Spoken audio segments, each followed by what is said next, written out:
मुकाबला बीजेपी से है या यूनुस खान से, टक्कर किसकी मानते हैं? कोई त्रिकोण नहीं है, मुकाबला कांग्रेस भाजपा के पक्ष में। और आप जब नतीजा आएगा तब ये देखिएगा, जो मैं आपको बोल रहा हूँ वो आपको सत्य नजर आएगी। कांग्रेस ने दाव आप पर खेला है, तो इस दाव पर विकास और वोट दोनों अलग अलग दिखाई देते हैं। वोटों का फासला इतना बड़ा है, लगभग 50,000 कांग्रेस के वोट यहाँ ज्यादा है भाजपा से। और ये 50,000 की जो दूरी है वोटों की, ये भाजपा कभी नाप नहीं सकती। आप पिछली बार का रिकॉर्ड तोड़ेंगे? हम बहुत बड़े मार्जिन से जीतेंगे। बेसिकली जाट बेल्ट भी है और ज्योति मिर्धा को वो लेकर आए हैं। ज्योति जी मिर्धा जो हैं, उनका कोई खुद का जनाधार नहीं है। वो जब पार्टी की टिकट नहीं मिली, चुनावी सभा में भी आपने कहा, तो असल निर्दलीय है या केवल बीजेपी की बी टीम के रूप में? वो निर्दलीय चुनाव नहीं जीत सकते। सिर्फ कांग्रेस के वोट काटे जाएं, कांग्रेस के वोट तोड़े जाएं। राजस्थान की सबसे चर्चित सीट पर राजस्थान चौक पहुंचा है और यहाँ पर हमने पूरी सभा को भी आंका है कि मिजाज किधर है। लेकिन मतदान 25 नवंबर को है और 3 दिसंबर को ही ये तय होगा कि चुनावी जो ऊंट है, क्योंकि नागौर की बात होती है तो पशुधन भी यहाँ पे जबरदस्त है। चेतन डूडी हमारे साथ हैं, सीधी बात कर लेते हैं। मुकाबला बीजेपी से है या यूनुस खान से, टक्कर किसकी मानते हैं? देखिए, यहाँ पे दो पार्टियां हैं जो चुनाव लड़ रही है, मुख्य पार्टियां कांग्रेस और भाजपा। मेरा ये मानना है मुकाबला भाजपा और कांग्रेस के बीच में ही है, जो कि परंपरागत रूप से हर बार रहता है। तो कोई त्रिकोण नहीं है, मुकाबला कांग्रेस भाजपा के पक्ष में। और आप जब नतीजा आएगा तब ये देखिएगा, जो मैं आपको बोल रहा हूँ वो आपको सत्य नजर आएगी। कांग्रेस यहाँ से जीतेगी, भारी बहुमत से जीतेगी, लेकिन टक्कर जो है वो भाजपा और कांग्रेस के बीच में ही है। 2013 के चुनाव में टक्कर आपकी पार्टी से लड़ते हुए यूनुस खान से थी, लेकिन अब की बार निर्दलीय तौर पर लड़ते हुए से है। कमजोर वो हुए हैं क्योंकि संगठन दूर है। तो ऐसे में मुद्दा ये बनता है कि उनको जब पार्टी की टिकट नहीं मिली, चुनावी सभा में भी आपने कहा, तो असल निर्दलीय है या केवल बीजेपी की बी टीम के रूप में? देखिए, मैं ये बात लगातार बोल रहा हूँ, वो बीजेपी की बी टीम के रूप में काम कर रहे हैं। उनको ये निर्देशित किया गया था कि आपको जाके चुनाव लड़ना है ताकि बीजेपी चुनाव जीत जाए। दूसरा, उनका कोई मकसद नहीं है। उनको भी अच्छे से पता है, सब लोगों को जानकारी है, सब सर्वविदित है कि वो निर्दलीय चुनाव नहीं जीत सकते।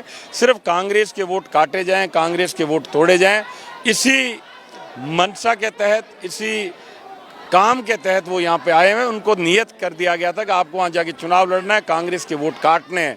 लेकिन अब लोगों को समझ आ चुका है कि रणनीति क्या है, किस तरीके से काम किया जा रहा है। यहाँ पे कांग्रेस चुनाव जीतेगी, भारी बहुमत से जीतेगी। और यूनुस खान जी निर्दलीय चुनाव लड़ रहे हैं, तो पता लग जाएगा आने वाले दिन में उनका क्या रहेगा। ये सीट परंपरागत रूप से आपकी रही है। रूपाराम जी ने एक काम नहीं करा पाए जो सबसे बड़ा था, डीडवाना को जिला बनाना। ये चेतन डूडी के कार्यकाल में हुआ। तो ऐसे में क्या वोटिंग परसेंटेज बढ़ाने में, मतदाताओं का रुझान कांग्रेस की तरफ करने में ये मुद्दा है, या अब उस ठंडी हवा के झोंके की तरह है कि जिले तो हर जगह बांटे गए?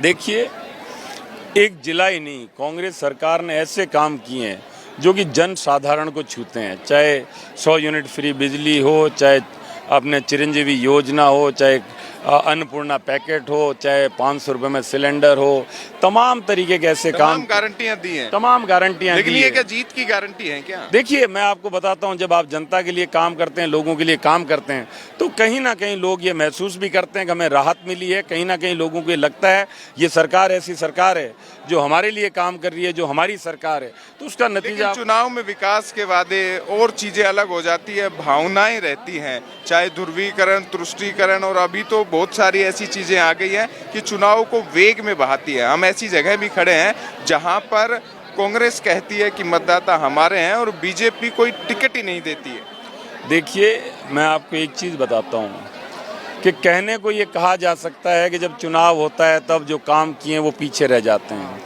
लेकिन पिछले 22 दिन से मैं लगातार क्षेत्र में लोगों से मिल रहा हूँ, घूम रहा हूँ। ऐसा भारी उत्साह, ऐसा भारी लोगों का प्रेम मिल रहा है। चुनाव को इस बार लोग उत्सव के रूप में मना रहे हैं। तो ये जो उत्सव के रूप में मना रहे हैं, मेरा ये तीसरा चुनाव है, इस बार के जैसा माहौल मैंने नहीं देखा। लगातार जहाँ जाओ वहाँ लोगों का हुजूम है, लोगों की भीड़ है, लोगों को स्वागत करने की होड़ लगी हुई है। चाहे ट्रैक्टर के माध्यम से करो, चाहे गाना बजाना, बैंड बाजा। घोड़ी पर भी बैठ के आए थे। देखिए, मैं बोल रहा हूँ ना, चुनावी उत्सव है, लेकिन चुनावी उत्सव में जब फाइनल है, जिस दिन चीज़ें अच्छे तरीके से होनी है वो 3 दिसंबर को सामने आएगा।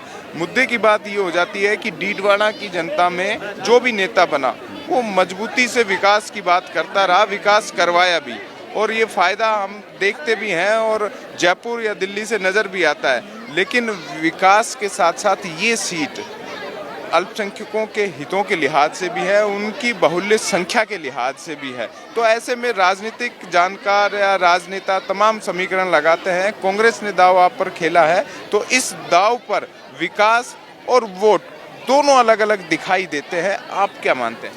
देखिए, मेरा ये मानना है कि ये सीट परंपरागत कांग्रेस की सीट रही है। यहाँ भाजपा और कांग्रेस के वोटों का फासला इतना बड़ा है, लगभग 50,000 कांग्रेस के वोट यहाँ ज़्यादा है भाजपा से, किसी भी सूरत अगर देख लें तो। और ये 50,000 की जो दूरी है वोटों की, ये भाजपा कभी नाप नहीं सकती। आप पिछली बार का रिकॉर्ड तोड़ेंगे? मैं आपको तय बता रहा हूँ, हम बहुत बड़े मार्जिन से जीतेंगे। लेकिन ये यूनुस खान जी को खड़ा इसलिए किया गया है कि ये जो मार्जिन है, इस मार्जिन को भाजपा अपनी ताकत से नाप नहीं सकती है, तो उनको इसलिए खड़ा कर दिया कि कुछ तो मार्जिन कम करें। लेकिन लोगों को ये जानकारी होगी है, भाजपा का जो एक खेल है ये पूरे देश में होता है, हर प्रदेश में होता है, इसको लोग समझ गए हैं और ना तो इनके जाल में फंसने वाले हैं। लोग कांग्रेस विचारधारा के, कांग्रेस मानसिकता के हैं, वो कांग्रेस को वोट करेंगे। राजस्थान चौक ने पूरे राजस्थान की विधानसभाओं को कवर करने का प्रयास किया है। हम अभी नागौर से होते हुए और कहूँ कि बाड़मेर से होते हुए यहाँ तक पहुँचे हैं आज के सफ़र में, जिसमें शिव, बायतू, पचपदरा भी आई हैं और तमाम खीमसर सीट भी आई है। ये बेसिकली जाट बेल्ट भी है और ज्योति मिर्धा को वो लेकर आए हैं। उसका असर वो मानते हैं कि इस पूरी सीटों पर दिखाई देगा। उनको कैसे देखते? देखिए, मेरा ये मानना है, ज्योति जी मिर्धा जो हैं उनका कोई खुद का जनाधार नहीं है।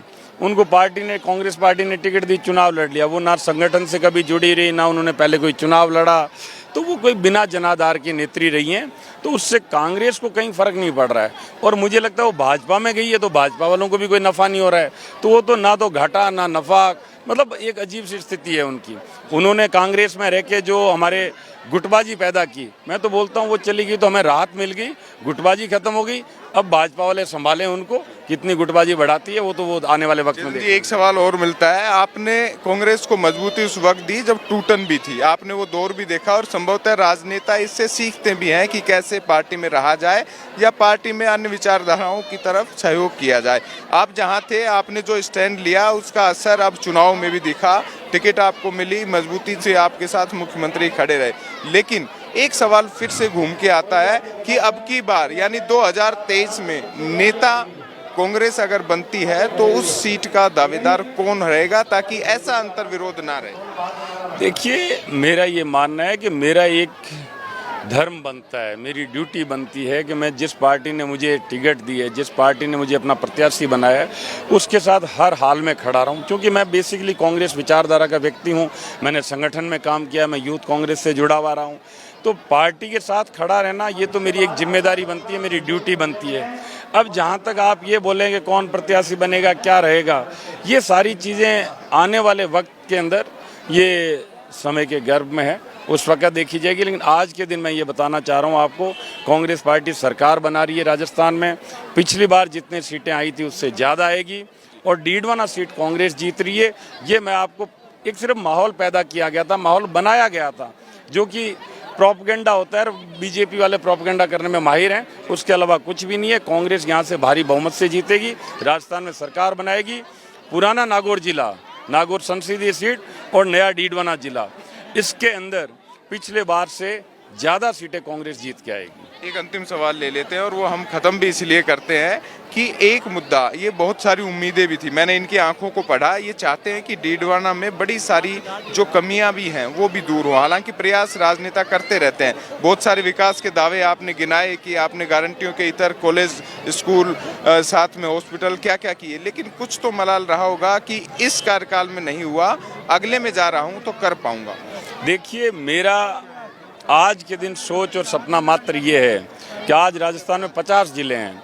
मैं ये चाहता हूँ आने वाले वक्त में फिर से लोगों का आशीर्वाद मिले, विधायक बने तो डीडवाना को सर्वश्रेष्ठ जिला बनाया जाए। सबसे बेहतर जिला अगर कोई बने तो हम लोग प्रयास करेंगे सब मिलके कि सबसे बेहतरीन जिला डीडवाना जिले में ले। ये मेरी सोच है, ये मेरी समझ है। बिल्कुल। एक अपील राजस्थान चौक भी करता है कि मतदान अवश्य करें, ये आपका संवैधानिक अधिकार है। 25 नवंबर मतदान का दिन है, तो मतदान के लिए जाइएगा और इन सभाओं की कवरेज हम आपको दिखाते रहेंगे और तमाम ऐसी शख्सियत से मुलाकात कराते रहेंगे जो राजस्थान की राजनीति के अहम किरदार है। तो हॉट सीट डीडवाना है और डीडवाना में राजस्थान चौक ने पहुंचकर उन तमाम शख्सियतों से बात करने की कोशिश की है जो राजनीति को बदलने का मादा रखते हैं।